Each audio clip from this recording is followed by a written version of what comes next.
اعوذ باللہ من الشیطان الرجیم بسم اللہ الرحمن الرحیم. I am the teacher of IYS schools. Dear student, آج ہم پڑھنے جا رہے ہیں کلاس 8 کا سبق قرآن مجید. سب سے پہلے آپ اپنی کتاب کلاس 8 کی درسی کتاب کھولیے اور اس کا صفحہ نمبر 95 کھول لیں. صفحہ نمبر 95 پہ آپ کا جو ٹاپک ہے قرآن مجید، اس کا تعارف، حفاظت اور فضائل ہم آج وہ پڑھیں گے. ٹھیک ہے، تو آپ سب سے پہلے اپنی کتابیں کھولیے، صفحہ نمبر 95 نکالیے، اس میں دیکھیں. اس کے علاوہ آپ اپنی کاپی اور پینسل اپنے ساتھ رکھیں. آپ کو کوئی ایسی بات جو نوٹ کرنی ہو وہ نوٹ کریں. اسکرین شاٹس بھی آپ کو لینے ہوتے ہیں. غور سے بات کو سنیں تاکہ جو بھی کوئی بعد میں بھی اگر سوال آتا ہے اس کا جواب، یہ ضروری نہیں ہے کہ آپ کو ہر سوال کا جواب لکھوایا جائے، آپ کو سمجھایا جائے گا، تو آپ کو بعض سوالات خود بھی کرنے ہوتے ہیں، اس لیے غور اور توجہ سے سنیے.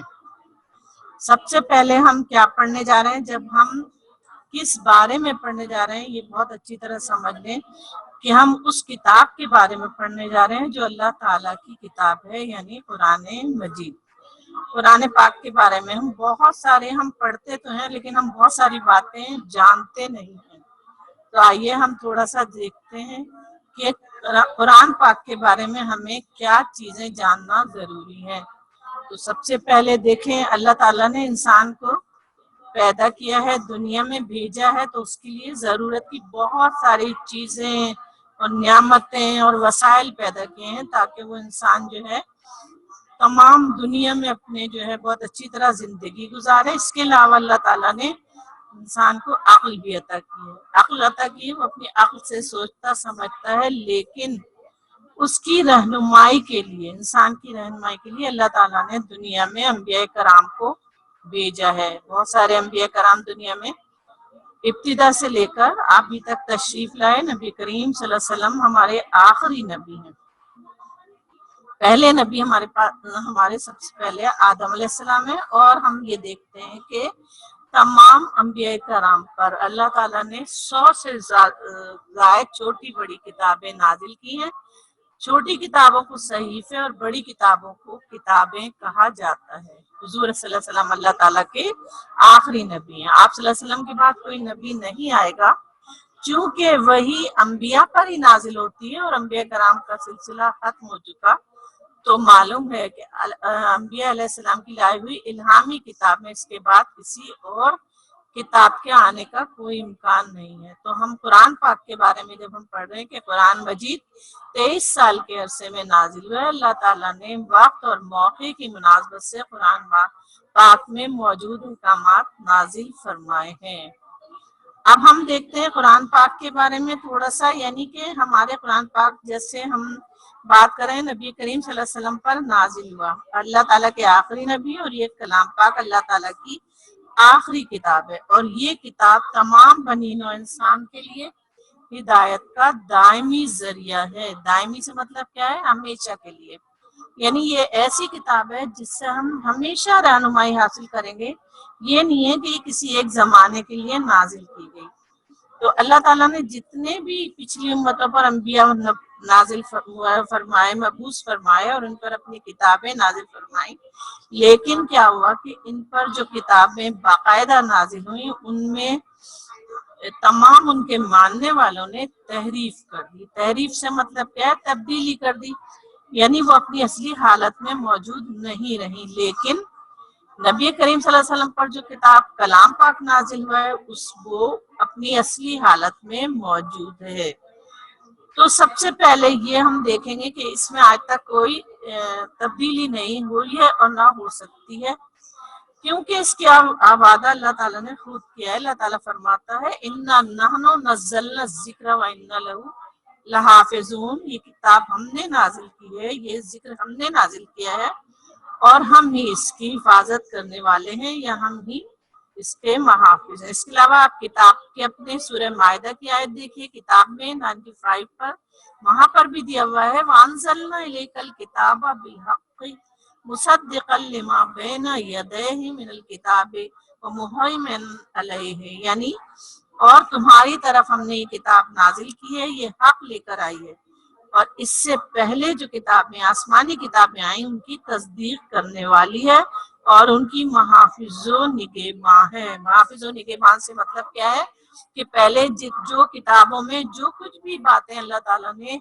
انسانوں کی رہنمائی کے لیے بیان کی تھی تو اس میں ان کے ماننے والوں نے تبدیلی کر دی تھی، تو تبدیلی جب کر دی، اس میں اپنی مرضی کی باتیں لکھ لی، تو اس کے بعد جب کلام پاک نازل ہوا تو اللہ تعالیٰ نے نئے سرے سے اثر نو اس میں تمام باتیں بیان کی اور اپنے اندر انہیں محفوظ کر لیا۔ اور کلام پاک وہ کتاب ہے جس میں ایک لفظ کی بھی کہیں کوئی تبدیلی نہیں ہو سکتی، نہ ہوئی ہے اور نہ آئندہ بھی ہوگی۔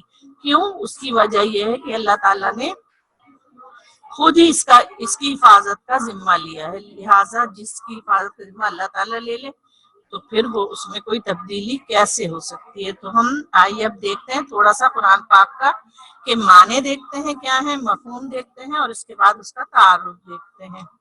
تو سب سے پہلے آپ دیکھیے قرآن پاک کا لفظ قرأت سے نکلا ہے۔ قرأت کے معنی ہے پڑھنا، یعنی قرآن پاک کے معنی کیا ہوئے؟ تلاوت کیا گیا یا پڑھا گیا۔ آپ دیکھیں ہم قرآن پاک کی تلاوت کرتے ہیں، اس کو پڑھتے ہیں، یعنی وہ کتاب جو بار بار اور بکثرت پڑھی جائے۔ بکثرت کے معنی کیا ہے؟ یعنی بہت زیادہ کثرت سے پڑھی جائے، زیادہ پڑھی جائے، اور آپ یہ دیکھتے ہیں کہ ہم اس کو بار بار پڑھتے ہیں لیکن ہمیں کوئی بوریت نہیں ہوتی، کوئی یہ چیز ہمیں بری نہیں لگتی، اللہ کا شکر ہے، اور ہم اس کو بار بار پڑھتے ہیں تو تلاوت کرتے ہیں، اور جتنی اچھی آواز میں کر سکتے ہیں ہم تلاوت، اللہ تعالیٰ اتنا ہی ہمیں اس کا ثواب عطا کرتا ہے۔ اب شرعی اعتبار سے قرآن مجید کے کیا معنی ہیں؟ شرعی اعتبار سے قرآن مجید کے معنی ہیں اللہ تعالیٰ کی آخری اور جامع کتاب۔ جامع سے مطلب کیا؟ مکمل۔ اللہ تعالیٰ کی آخری اور جامع کتاب جو اللہ تعالیٰ نے انسانیت کی رہنمائی کے لیے یا انسانوں کی رہنمائی کے لیے حضرت محمد صلی اللہ علیہ وسلم پر 23 سال کے عرصے میں نازل فرمائی۔ یعنی کلام پاک کیسے نازل ہوا ہے؟ 23 سال کے عرصے میں تھوڑا تھوڑا نازل ہوا ہے۔ یہ نہیں ہے کہ ایک دم سے سارا، بلکہ موقع کی مناسبت سے نبی کریم صلی اللہ علیہ وسلم پر کلام پاک نازل ہوتا رہا ہے، اور مکمل طور پر سب سے پہلے جبرائیل علیہ السلام نے اسے لوح محفوظ میں یعنی مکمل طور پر نازل کیا، تو اللہ تعالیٰ کے حکم سے، اور اللہ تعالیٰ نے یعنی اس کے بعد نبی کریم صلی اللہ علیہ وسلم پر 23 سال کے جبرائیل علیہ السلام کو بھیجا جو آپ کے قلب پر اس کو نازل کرتے تھے اور ان کو بتاتے تھے، تھوڑا جیسا کوئی موقع ہوتا تھا اس موقع کی مناسبت سے نبی کریم صلی اللہ علیہ وسلم پر وہ آیات نازل ہوتی تھیں۔ قرآن پاک میں ارشاد ہوتا ہے بلکہ وہ عزت والا قرآن ہے جو ایک محفوظ تختی میں لکھا ہوا ہے۔ تو یہ اللہ تعالیٰ نے جو ہے وہ اس کے کلام پاک کے بارے میں گواہی دی ہے۔ اس کے بعد ہم دیکھتے ہیں قرآن پاک کا یہ مفہوم دیکھیں، ہم نے معنی دیکھے، اب ہم تھوڑا سا اس کا تعارف کرتے ہیں۔ جیسے ہم نے اس میں دیکھا کتاب میں کہ ہمیں تعارف کیا کرنا چاہیے۔ تعارف اس کا یہ ہے کہ قرآن پاک سب سے پہلے کلام الہی ہے۔ کلام الہی کا مطلب کیا ہے؟ قرآن پاک اصل میں اللہ تعالیٰ کی کتاب ہے، لیکن نزول کے اعتبار سے یہ اللہ کا کلام ہے۔ یعنی قرآن پاک کا نزول حضرت محمد صلی اللہ علیہ وسلم پر تحریری صورت کے بجائے کلام کی صورت میں ہوا ہے۔ قرآن پاک میں ارشاد ہوتا ہے اے محمد صلی اللہ علیہ وآلہ وسلم، اس کلام کو جبرائیل علیہ السلام نے آپ کے دل یا قلب پر نازل فرمایا۔ تو یہ کلام الہی ہے، یعنی اللہ تعالیٰ کا کلام ہے، اور یہ نبی کریم صلی اللہ علیہ وسلم کے قلب پر تحریری شکل میں نازل نہیں ہوا بلکہ کلام کی صورت میں نازل ہوا ہے۔ تو یہ کلام پاک کا تعارف سب سے پہلا یہ ہے کہ یہ کلام الہی ہے۔ دوسرے ہم دیکھتے ہیں کہ قرآن پاک کے بہت سارے نام ہیں۔ قرآن پاک کے تقریباً 55 صفاتی نام ہیں۔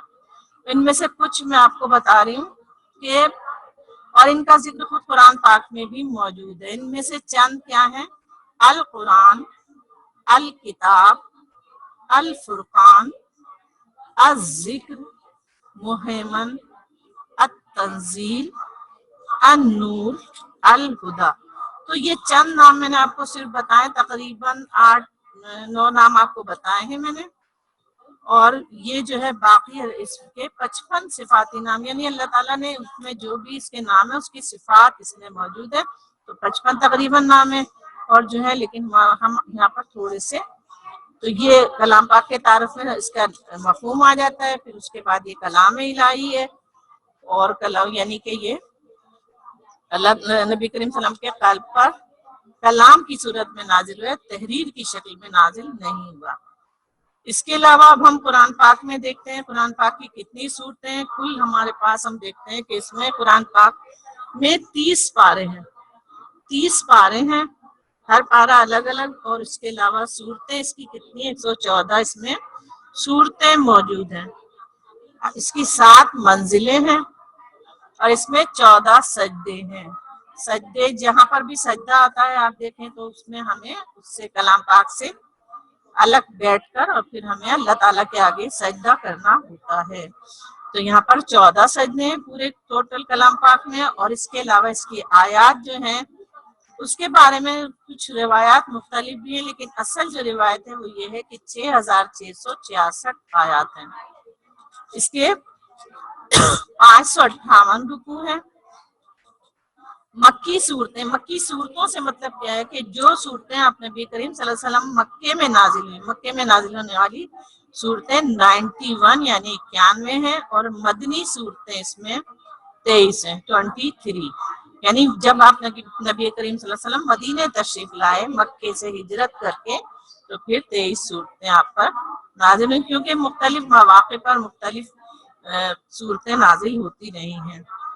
اب ہم دیکھیں گے اس کی سب سے بڑی طویل صورت ہے سورہ البقرہ، اور اس کی سب سے چھوٹی صورت ہے سورہ الکوثر۔ تو ہم یہ سورہ البقرہ اس کو دیکھتے ہیں کہ بڑی ہے سب سے، اور الکوثر سب سے چھوٹی صورت ہے۔ اس کے بعد اب دیکھیں سب سے پہلی وحی کہاں نازل ہوئی تھی؟ سب سے پہلی وحی غار حرا میں نازل ہوئی تھی۔ غار حرا میں سب سے پہلی وحی جو نازل ہوئی تھی وہ سورہ علق، سورہ علق کی ابتدائی 5 آیات تھی۔ آپ اس کو بھی پڑھ رہے ہوتے ہیں، اس کا ترجمہ میں آپ کو پڑھ کر سناتی ہوں۔ اپنے پروردگار کا نام لے کر پڑھیے جس نے پیدا کیا۔ آپ نے دیکھا ہوگا اس میں کلام پاک میں اقرا باسم ربک الذی خلق، تو اس کا ترجمہ ہے یہ سورت کا، اپنے پروردگار کا نام لے کر پڑھیے جس نے پیدا کیا، جس نے انسان کو خون کی پھٹکی سے بنایا، پڑھیے اور آپ کا پروردگار بڑا کریم ہے، جس نے قلم کے ذریعے علم سکھایا اور انسان کو وہ باتیں سکھائیں جن کا اس کو علم نہ تھا۔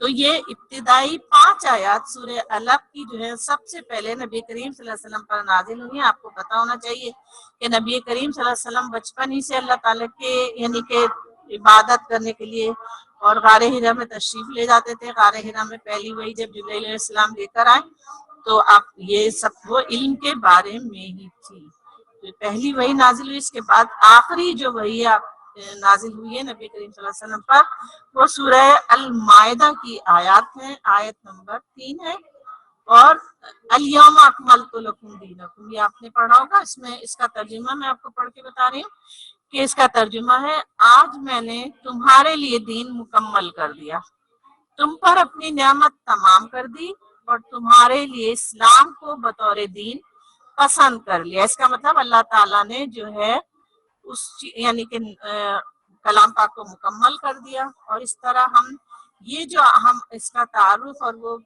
کر رہے ہیں پیش کر رہے ہیں، اس کو آپ ایک مائنڈ میپ کے ذریعے بھی مائنڈ میپ بھی بنا سکتے ہیں۔ مائنڈ میپ میں بھی آپ اس کی تعداد اور یہ سب دے سکتے ہیں کہ ایک مائنڈ میپ میں درمیان میں آپ قرآن حکیم لکھیں، اور اس کے بعد پھر اس کا مفہوم، اس کا تعارف، اس کے سجدے کتنے ہیں، فضائل قرآن کیا ہیں، اس کی آیات کیا ہیں، سپارے کتنے ہیں، رکوعات کتنی ہیں، منزلیں کتنی ہیں، کل صورتیں، یہ ساری آپ مائنڈ میپ کی مدد سے بھی اس کو بنا سکتے ہیں۔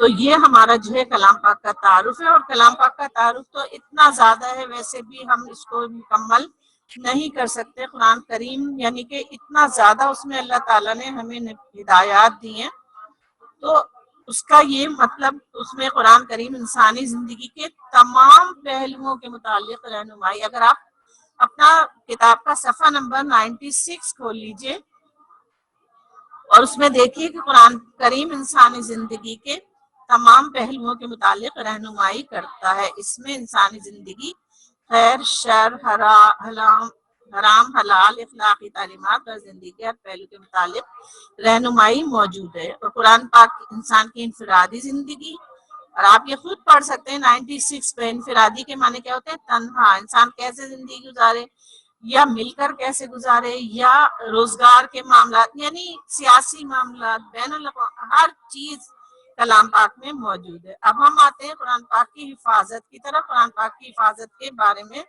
اللہ تعالیٰ نے خود اس کی بارے میں وضاحت فرما دی ہے۔ قرآن پاک کو اللہ تعالیٰ فرماتا ہے کہ بلا شبہ یہ ذکر ہم نے نازل کیا اور ہم خود اس کے محافظ ہے۔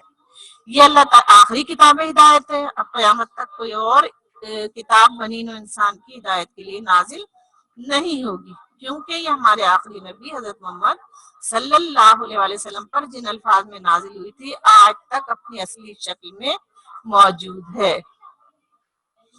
قرآن مجید اللہ تعالیٰ کی طرف سے نازل شدہ ہے اور اس کا ذمہ بھی اللہ تعالیٰ نے لیا ہے، اور اللہ تعالیٰ ارشاد فرما رہا ہے ہم نے ہی قرآن کو نازل کیا اور ہم ہی اس کی حفاظت کرنے والے ہیں۔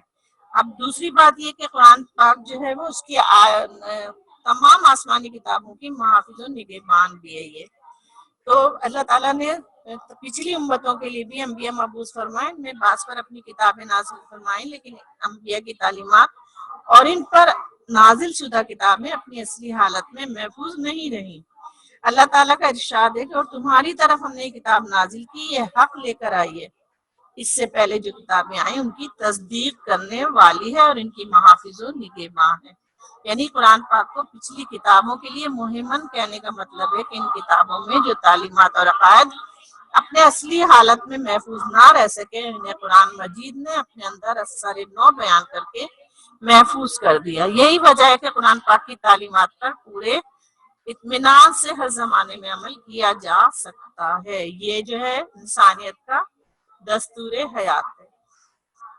قرآن کریم انسانی پہلوؤں کے متعلق رہنمائی کرتا ہے۔ اس میں نے آپ کو ابھی بتایا، آپ کی کتاب میں بھی لکھا ہوا ہے کہ ہر یعنی کے معاملے میں اس میں ہدایات موجود ہے، عالمگیریت بھی ہے اس میں، یعنی وہ کسی خاص قوم یا گروہ کے لیے نہیں نازل ہوا۔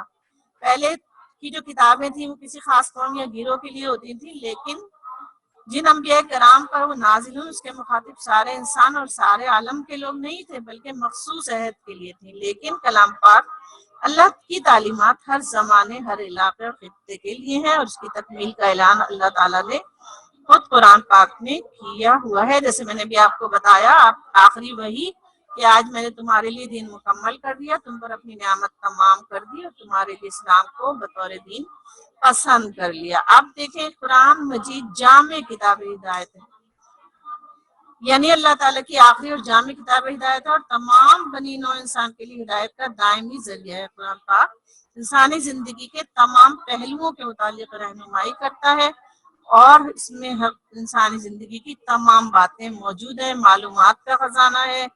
وہ تمام باتیں وضاحت سے بتا دی گئی ہیں جن کا جاننا انسان کے لیے ضروری ہے، اور ان کے جاننے کا انسان کے پاس کوئی اور ذریعہ نہیں ہے۔ اب ہم آتے ہیں فضائل کی طرف۔ کلام پاک کے فضائل کیا ہیں؟ قرآن پاک کے فضائل سے مطلب کیا ہے؟ برتری کیا ہے، اس کو کیا حاصل ہے اور فضیلت کیا ہے اس کی۔ قرآن پاک کے بے شمار فضائل ہیں، جن میں سے کچھ دیکھیں ہم آپ کو بتا رہے ہیں۔ قرآن پاک میں جو کچھ بیان ہوا ہے وہ یقینی اور علم اور حقیقت کی بنیاد پر ہے۔ یہ کلام قوموں کی ہدایت کا ذریعہ ہے، اس میں دنیا آخرت کی فلاح کامیابی ہے۔ حدیث مبارکہ آپ نے پڑھی ہوگی، قرآن سیکھنے اور سکھانے والے کو بہترین مسلمان قرار دیا گیا ہے، اور آپ صلی اللہ علیہ وسلم نے فرمایا تم میں سے بہتر وہ ہے جس نے قرآن سیکھا اور دوسروں کو سکھایا۔ قرآن مجید کی اس کے علاوہ اس کی ایک فضیلت یہ ہے کہ قرآن مجید کی تلاوت جو ہے اس کو پڑھنے والے کو اللہ تعالیٰ بہت ثواب دیتا ہے، بہت نیکی ہے۔ اس کے ایک حرف پر ایک حرف تلاوت کرنے پر 10 نیکیاں ملتی ہیں۔ اس کے علاوہ اللہ تعالیٰ فرماتا ہے یہ ایک کتاب ہے جس میں کوئی شک نہیں، ذالک الکتاب لا ریب فیہ، یعنی یہ ایسی کوئی کتاب نہیں ہے جس میں شک ہو۔ اس کے بعد اللہ تعالیٰ نے فرمایا قرآن پڑھا کرو، یہ قیامت کے دن اپنے پڑھنے والوں کے لیے سفارش کرنے والے کی حیثیت سے آئے گا۔ جس طرح یہ کلام تمام کلاموں سے بہتر ہے، اسی طرح وہ انسان بھی تمام انسانوں سے بہتر ہے جو خود بھی اس کا علم حاصل کرے اور اسے دوسروں کو بھی سکھائے۔ جیسے میں نے ابھی آپ کو پہلے بھی حدیث بتائی کہ تم میں سے بہتر وہ ہے جس نے قرآن سیکھا اور دوسروں کو سکھایا۔ اب اس کے علاوہ یہ بھی بتایا میں نے کہ ایک ایک حرف پر کتنی نیکیاں ملتی ہیں۔ تو اور قرآن پاک پر عمل کے نتیجے میں اللہ تعالیٰ دنیا اور آخرت میں عزت اور سرفرازی عطا فرمائے گا۔ اس سے منہ پھیرنے والے ذلیل و خوار ہوتے ہیں۔ منہ پھیرنے والے یعنی جو اس سے انکار کرنے والے، اس کو نہ اب ہم نے قرآن پاک جو ہے الماری میں سجا دیا رکھ دیا، تو یہ ہے کہ وہ باتیں صحیح نہیں ہیں بلکہ اس کو پڑھیں اور اس پر عمل کریں۔ یہاں پر تاریخ گواہ ہے کہ جب تک مسلمان قرآن کی تعلیمات پر عمل کرتے رہے تو دنیا میں غالب رہے۔ غالب سے مطلب برتری رہی، ان کی ہر جگہ حکومت رہی اور عروج پذیر رہے، یعنی عروج ان کو نصیب ہوا، ان کو بلندی نصیب ہوئی۔ اور جب انہوں نے اس کی طرف سے غفلت برتی تو وہ عزت اور سربلندی سے محروم ہو گئے۔ یعنی کلام پاک سے منہ پھیرنے والے کو اللہ تعالیٰ جو ہے وہ اس کا دنیا میں بھی یعنی کہ اس کی بدلہ دیتا ہے، اور کیا بدلہ دیتا ہے کہ اس کو وہ عزت اور سربلندی نہیں ملتی جو کلام پاک پڑھنے والے کو ملتی ہے۔ اور حضور اکرم صلی اللہ علیہ وسلم کا ارشاد اس بارے میں بھی ہے کہ اللہ تعالیٰ بہت سی قوموں کو اس قرآن کی وجہ سے بلندی عطا فرمائے گا اور بہت سی دوسری قوموں کو اس کی وجہ سے اس سے غفلت کی وجہ سے گرا دے گا۔ تو یہ ہم جو ہے پڑھ رہے ہیں، اس کی فضیلت ہے کیا کیا۔ اس کے علاوہ ایک فضیلت یہ بھی ہے کہ اس کی حفاظت کا ذمہ خود اللہ تعالیٰ نے لیا ہے۔ یہ ایسی کتاب ہے، یہ کوئی عام کتاب نہیں ہے، اور جو اس کے یعنی کہ حفاظت کرنے والا کوئی عام شخص یا عام کوئی وہ نہیں ہے۔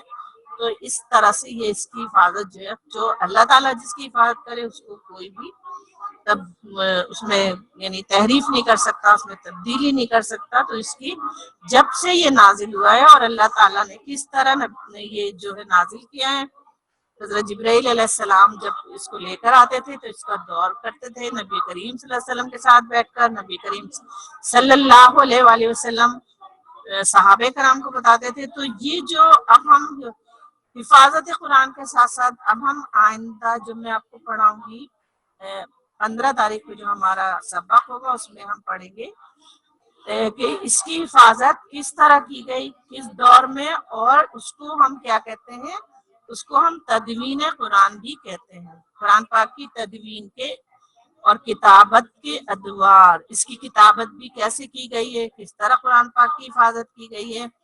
تو یہ ہم آئندہ 15 تاریخ کے اس میں جو ہے سبق میں ہم جو ہے تھوڑا سا اس پہ بات کریں گے کہ قرآن کریم جب نبی کریم صلی اللہ علیہ وسلم پر نازل ہوتا تھا تو اس کی حفاظت کیسے کی جاتی تھی۔ بے شک اس کا وعدہ اللہ نے کیا ہے، لیکن اس میں جو ہے اللہ تعالیٰ ذریعہ بناتا ہے۔ نبی کریم صلی اللہ علیہ وسلم نے پہلے اس کو حفظ کیا، جبرائیل علیہ السلام نبی کریم صلی اللہ علیہ وسلم کو پڑھاتے تھے آ کر، اور نبی کریم صلی اللہ علیہ وسلم اس کو پڑھتے تھے، حفظ کرتے تھے، اور پھر اس کے بعد آپ صلی اللہ علیہ وسلم جو ہے پہلے آپ سمجھتے تھے کہیں میں اس میں کوئی غلطی نہ کروں تو آپ جلدی جلدی پڑھتے تھے۔ تو اللہ تعالیٰ نے فرمایا کہ اس کا پڑھانا اور اس کا محفوظ کرنا ہمارا کام ہے، آپ جلدی نہ کریں۔ تو جبرائیل علیہ السلام نے باقاعدہ آپ کو پڑھ کر اور آپ کے اس کو دل پر جو ہے نازل کیا۔ تو نبی کریم صلی اللہ علیہ وسلم پھر جب خود پڑھ لیتے تھے، اس کو اچھی طرح یاد کر لیتے تھے، تو پھر آپ یعنی صحابہ کرام کو بتاتے تھے، اور صحابہ کرام آپ کے زمانے میں صحابہ کرام نے بہت اچھی طرح کلام پاک کو بہت اچھی طرح پڑھا اور یاد کیا، اور صرف اس میں مرد ہی نہیں بلکہ عورتوں نے بھی، امہات المومنین، صحابیات اور تمام یعنی کہ جتنے بھی اس زمانے میں صحابہ کرام تھے، بہت محنت سے اور اس کو جو ہے بہت یاد کیا ہے اور اس کو محفوظ رکھا ہے۔ تو اس کو محفوظ رکھنے کو جو ہم پڑھتے ہیں کلام پاک کو، تو اس میں ہم جب دیکھتے ہیں اس میں دوسرا لفظ اس کی حفاظت کے لیے کیا آتا ہے، اس کی حفاظت کے لیے دوسرا لفظ آتا ہے تدوین، یعنی قرآن پاک کی تدوین کس طرح کی گئی، اس کی کتابت کس طرح کی گئی، اور اس کی کتابت کے کتنے ادوار تھے، کتنے ادوار میں کی گئی، کتنے کاتبین وحی تھے۔ کاتبین وحی سے مراد کیا ہے کہ وہ لوگ جو اس کی کتابت کرتے تھے. اب جو ہے اب ہمارا سبق جو ہے ختم ہونے والا ہے، تو یہ آپ کا ہوم ورک جو ہے میں آپ کو دوں گی اگلے سبق میں. جب ہم 15 تاریخ کو سبق پڑھیں گے تو ہوم ورک اس میں دیا جائے گا، کیونکہ ابھی یہ ہمارا ٹاپک مکمل نہیں ہوا. مکمل ہونے کے بعد دیا جائے گا. آپ اس کو جو میں نے آپ کو بتایا بہت اچھی طرح آپ دھیان سے سنیں، یاد کریں اور اس کو دہرائیں گھر میں. اس کے علاوہ آپ کی کتاب میں بھی دیا ہوا ہے، اسکرین شاٹ بھی لے سکتے ہیں آپ. تو آپ اس کو بہت اچھی طرح کوشش کریے کہ آپ کے ذہن میں رہے، تاکہ جب آپ کو سوال دیے جائیں شارٹ کوشچن یہ بھی، تو آپ اس کو بہت اچھی طرح پڑھ لیں. تو یہ اب ہمارا سبق ختم ہوتا ہے. اللہ حافظ.